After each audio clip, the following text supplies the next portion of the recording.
Money Radio, discussing the business of making and spending money.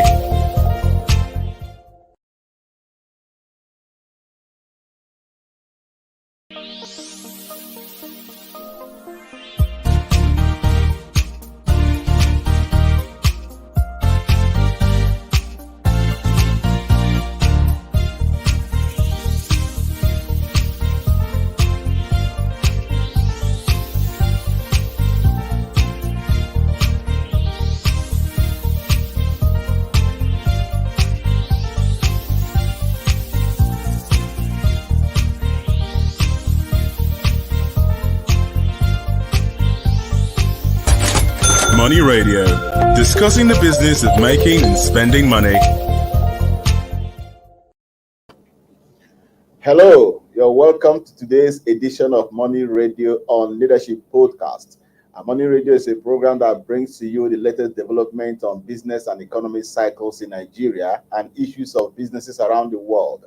My name is Innocent Odo, and today we're looking at a very important topic that has to do with the development of the girl child and women in general in the issue of science, technology, engineering, and mathematics, a very, very big component of science, technology, and innovation. And we are saying that because we're still celebrating the women. Yesterday, they marked the International Women's Day with a lot of fanfare across the country and in the other parts of the world.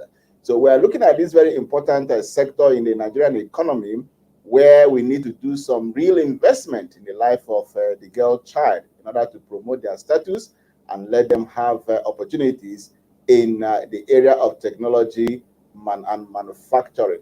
I am not alone in the studio, and we're going to be talking about providing the girls with this science, technology, engineering, and mathematics skills. Today, with my guests, I have Kes Hammond. Kes, you're welcome to the program. Thank you very much. It's nice to hear. And of course, I have a lady in the house, Chinelo Chika. Chinelo, you're welcome. Thank you. Now, yesterday was International Women's Day, and all of you celebrated.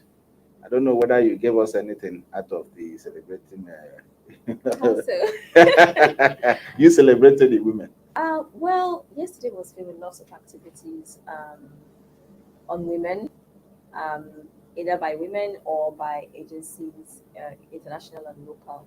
So, I mean, one thing I would beg to differ is the part of fun fair. I don't think it was done with fun fair, more like a kind of a serious note in terms of the theme being addressed, which was gender equality and stopping the bias against women.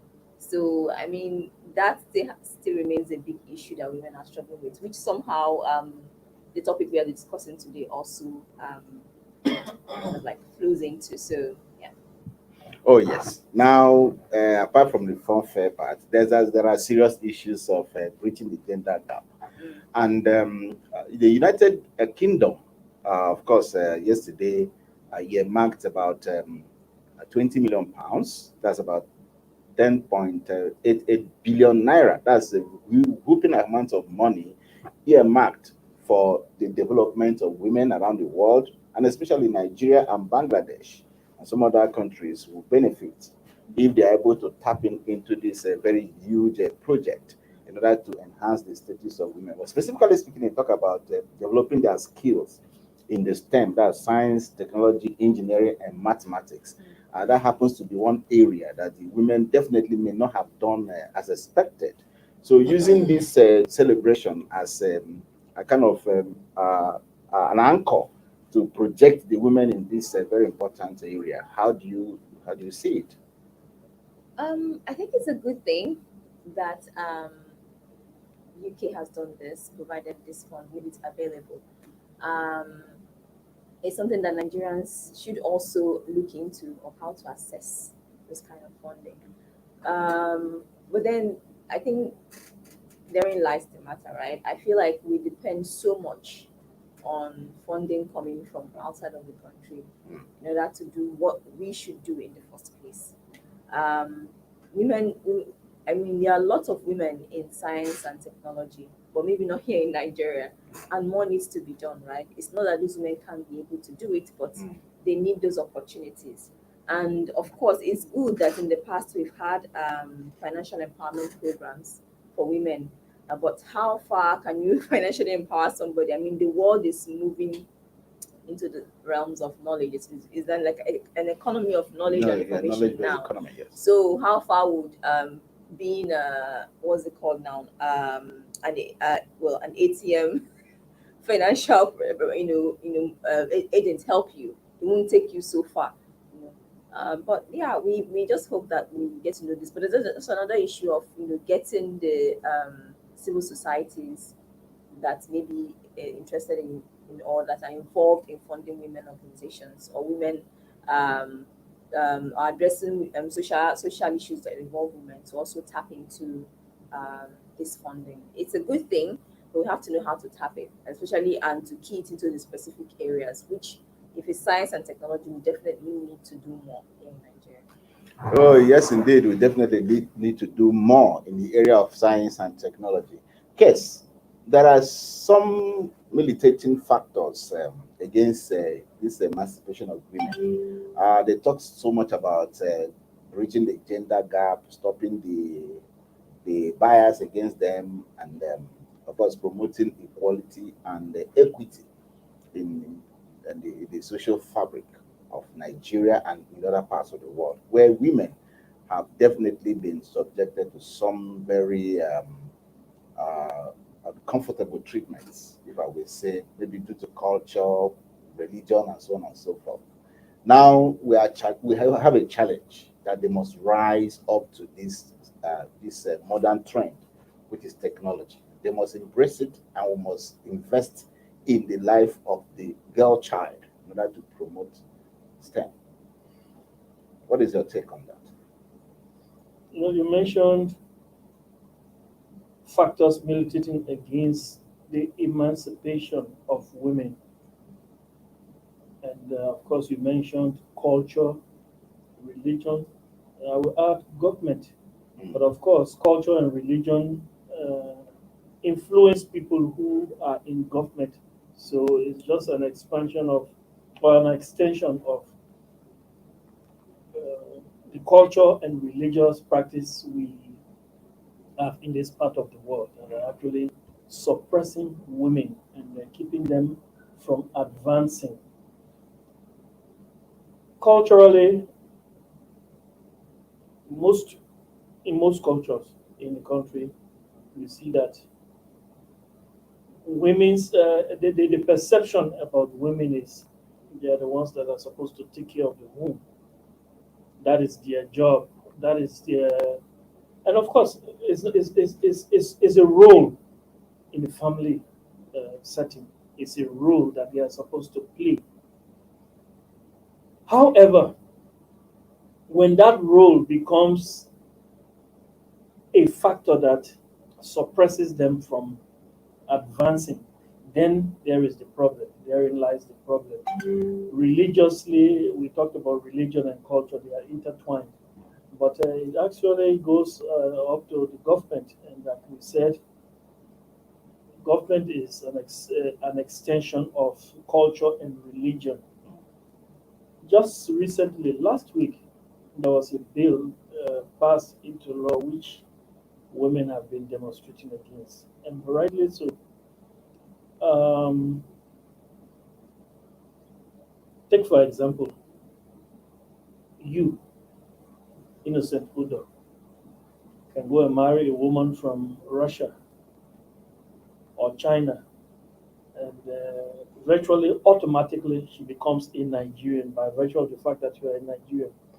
If Chinelo marries a man from Ghana, that man does not have any right to become a Nigerian. It's not his right. He doesn't become a Nigerian. Why? That is a bias against women. That means, in a way, Chinelo is less of a Nigerian than you. Is that not so? That is what that law says. Implies. Yes, that's what it implies. So those are some of the things that actually, those are some of the perceptions that we talk about when we say women are being suppressed. I would like to say something, especially for us who have religious knowledge. The people who will go to heaven, for those of us who believe that people from the world will go to heaven, the people who will go to heaven, they are both male and female, right? By the fact that they are male and female, when they get to heaven, we don't have inequality there. We don't say this is a male, this is a female, that the male has certain rights and that the female does not have. So they are all equal. So when we talk about this part of God's creation, that is this earth and the people who live on this earth, the issue of male and female has to do not with any other thing but two things: procreation and to raise a family. So what people do when they, I'm just giving the background, what people do when they relegate a woman to certain parts of the home or certain parts of the society, they are simply misinterpreting the role that God has assigned to women and men. It doesn't mean that the woman is less of a human being or is inferior to the male. No. In fact, those women, I can assure you, there is a saying that says, men rule the world, but women rule the men that rule the world. Yes. So they're actually women in charge. are smart. And I just want to give it a little economic Now perspective. let's narrow it down to science education. I will come to it. I will come to it. Yes. That's why I'm coming. I want to give it a little economic perspective.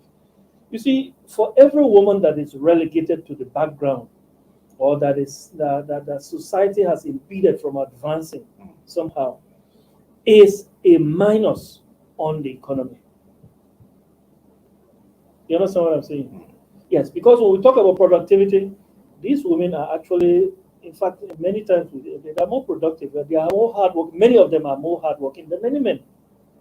But when you deny them certain rights, such as right to education, when you have you perceive that science and technology is not a woman's thing, Whereas if you enter a classroom, there are some boys who are actually nowhere near science. They are dullards, and you find a girl who is very sharp. Because of that gender, at some time in the future, she will be relegated to the back, and then the boy who is not as smart as she is will actually have that advancement. That is a minus on the economy. That is a minus on productivity and development. That is why this issue of STEM, science, technology, engineering and mathematics, for the girl child is a welcome development, and I hope we can actually latch on it and leverage upon it, and make good. Staying with you. The UK, as a matter of fact, earmarked such huge amount of money so that the girl child in Nigeria and in other parts of the world where they have so much barriers against them can tap into the opportunities they're presented by the UK to invest in specific areas. Like we are talking about science and technology now, and innovation. So how then do we begin to leverage on these opportunities being provided, by the UK and I believe some other agencies, international agencies, like even the US also has a program for development of the girl child. But in Nigeria, for instance, there are some areas where it has not been totally forthcoming as a result of maybe some biases that we all talk about here. The issue of investing in the girl child. Now, look at the Child Right Act, for instance, where it concerns the issue of, okay, like, for instance, prohibiting this issue of girl child, child marriage, for instance. I mean, if a child is given out in marriage at the age of, not at the age of consent, 13, I mean, that opportunity of acquiring science education has already been denied that person. Now, some of these Child Right Act that we actually ratified as a form of the UN Convention, that was established in 1991. Now we established our own Child Right Act in 2003.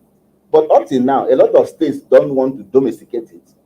because of some very, I wouldn't, there are certain words I don't want to use here, that cannot, help us out in this modern time. Why would we not domesticate the child right now to provide the girl child with that necessary opportunity to boost her capacity, to enhance her intellect and her creativity in the area of science, engineering, technology, engineering, and mathematics? And it all has to do with law. It all has to do with law. You know, therein lies the suppression of the girl child.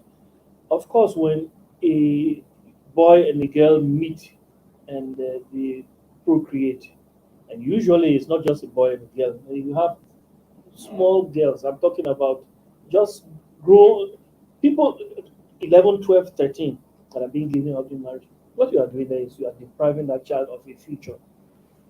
And because some of these people in government are the very criminals or the very potential criminals or the very perpetrators of this child marriage. And of course, parents are involved also because of poverty. But because some of these people are in government, they will obviously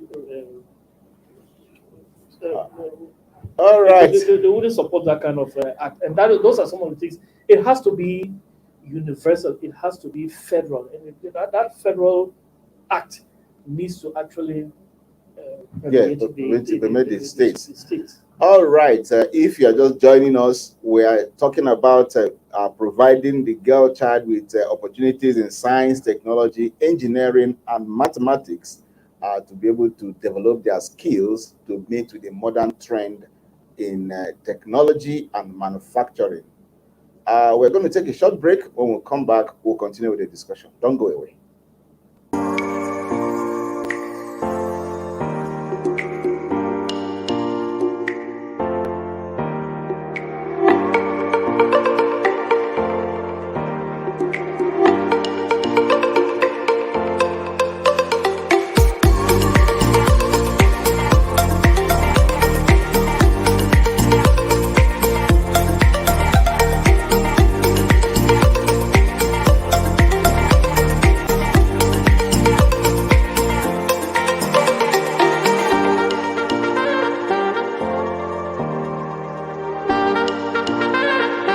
For sponsorship and advert placements, please contact 080-3688-6158. Last Word Leadership Podcast Studio. You have the last word.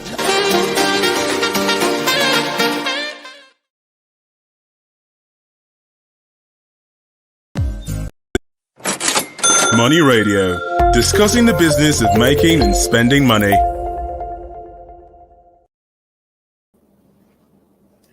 Welcome back. If you're just joining us, we've been talking about how to enhance the status of the girl child in developing her skill in science, technology, engineering, mathematics, so that she'll be able to fit in into the modern and competitive world where the jobs are, created in the sectors that are critical to the world economy, especially in engineering, manufacturing.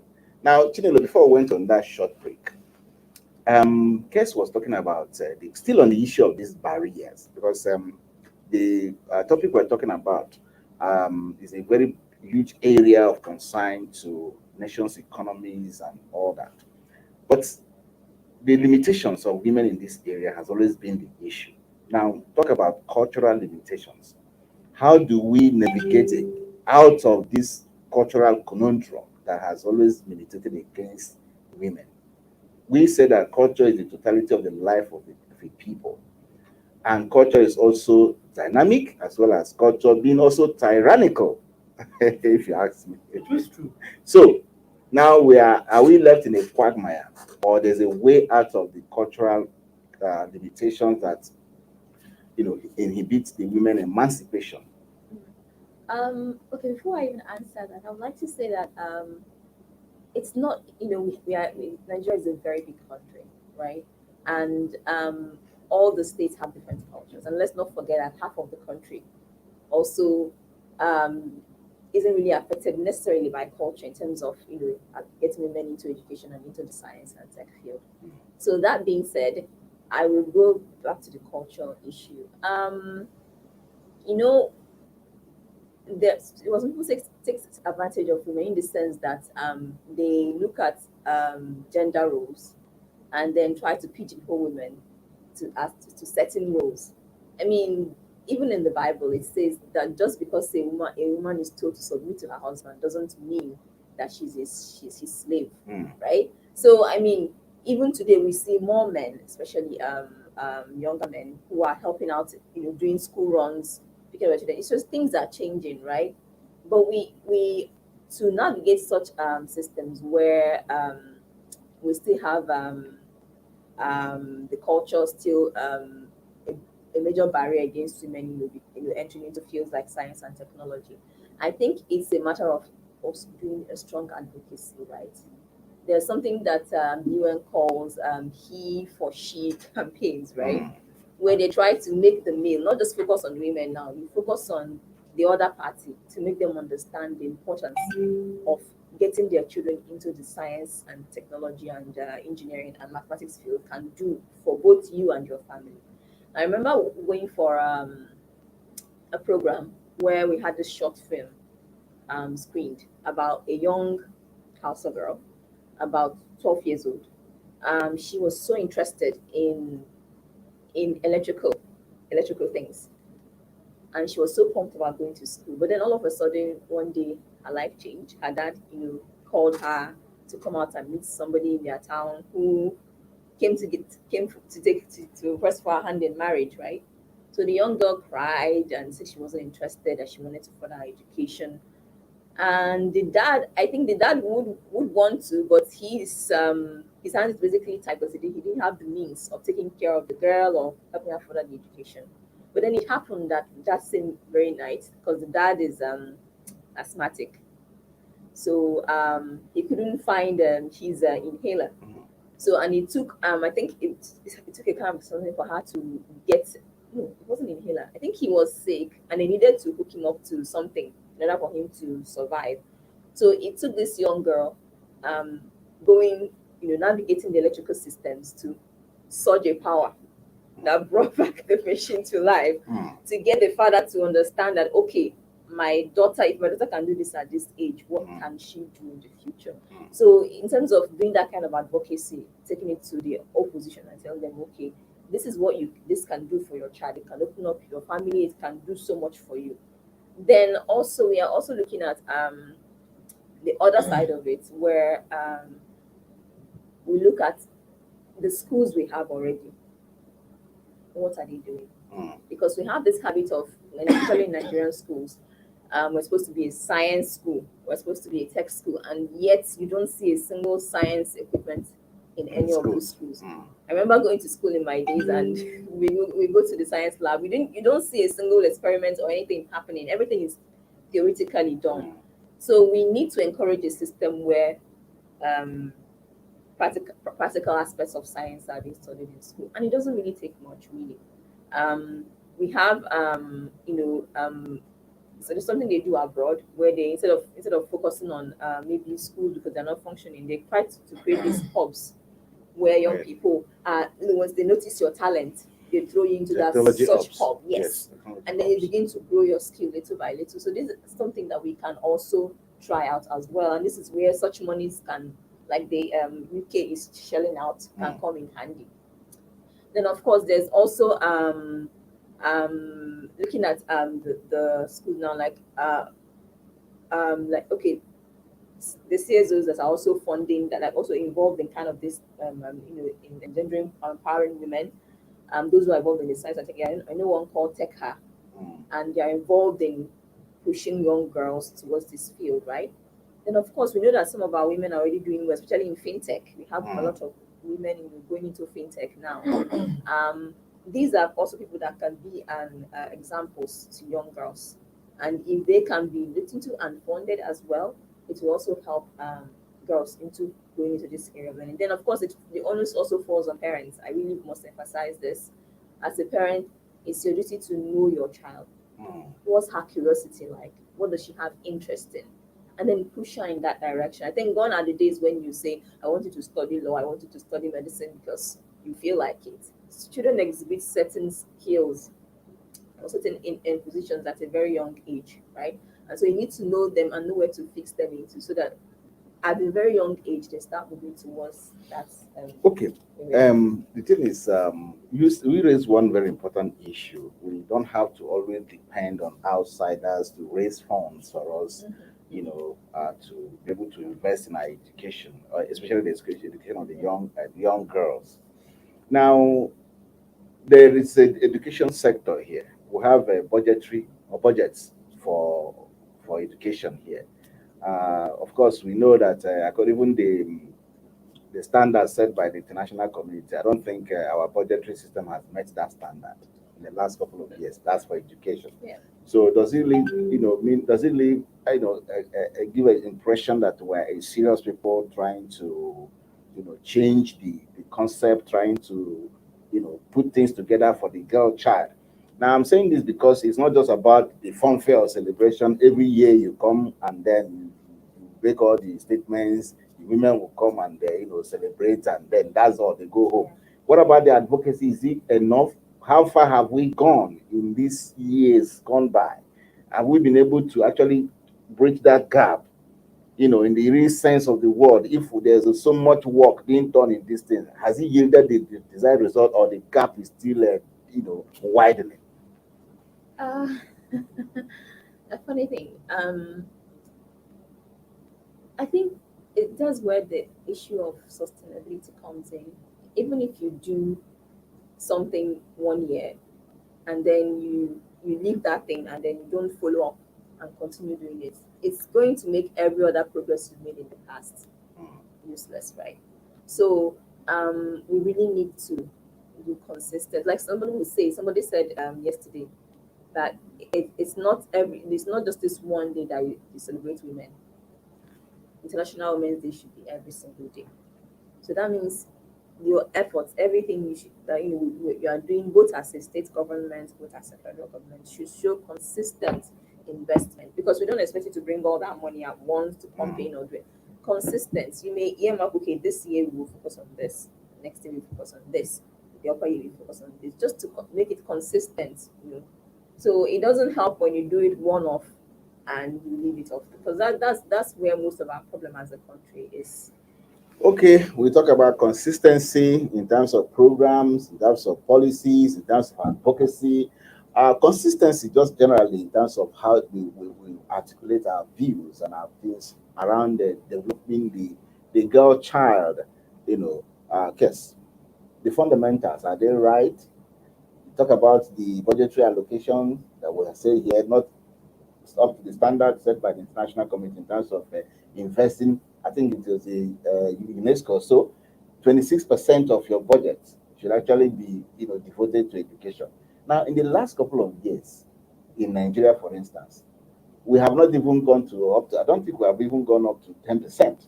Never up to 10%. So 3%, 6%. So you see, so I'm even being generous to them. So, so you can see that we are way behind the standards, and even these international donations that are coming our way. How then do we tap into these things if we don't get the fundamentals right for the girl child to begin to enjoy the benefit of having a nation that appreciates her as a human being who can make contributions with her natural talent and vision for the development of our country and the world? I still insist culture, religion, and by extension, government policies will play a major role in all of this. Chinelo mentioned something which I agree with. You talk about this disadvantage for the girl child is actually not as it's not as common in certain parts of the country as the other part. You understand?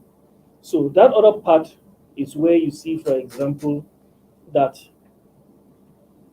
the girl child may be, or they may have girls' school, boys' school, and then the girl school may be given less attention In the boys' school, more attention because they think it's the boy that is supposed to learn, and the girl is supposed to be preparing or is supposed to be getting some skills, home skills to take care of her husband. That is how relegated the girl child is in those parts of the country. It shouldn't be that way. So government can actually, of course, religion and culture have a huge influence on the people who make these policies, and these government policies. So with such like the amount that has been donated by the British government, which is just like a drop in the ocean. They will do something anyway, but the main thing there is to make the maximum use of whatever resources will be pumped into reducing that gender gap at that level, primary, secondary, and the tertiary level. We need to have good government policies and an alteration of culture. And that alteration can actually come when government decides the step their feet down and say this is what should be this because of so and so reason. And when you do that, then the girl child will begin to benefit.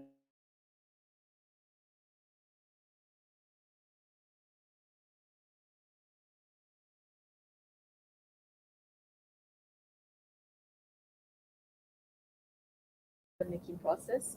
Because if you really ask me, I think women involvement in the legislative arm of government, even in the arm of this particular government we're in, has drastically reduced. That's And why you're so- asking for 35%. I don't agree with 200%. The reason I That's why you're don't agree asking for with 35%. Yeah. What do you the call it reason now? I don't agree yeah, with affirmative action. Affirmative the action. reason I don't agree with Chinelo is this: women have fairly equal rights to vote And be voted for. and to be voted for, but they don't vote for each other. They don't empower each other. Anyway, that's it. Women That's you will a topic. see. That's yes, a topic for another day. That's- Another day. If you're still with us, we've been talking about providing girls with the science, technology, engineering, and mathematics skills that they need in the workplace in the modern time so that they'll be able to survive the competitiveness that the workplace in the modern times provides. I've been in the studio with Kes Hammond. Kes, it's always wonderful having you on the program. thanks. Thank you. And the lady in the house, Chinelo Chikelo. Chinelo, Thank you. thank you so much for a wonderful contribution this afternoon. So on that note that we come to the end of today's program, we promise to bring you a bumper edition of the program when next we come.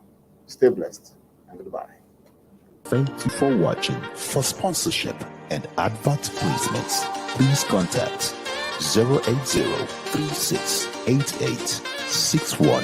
080-3688-6158. Last Word Leadership Podcast Studio. You have the last word.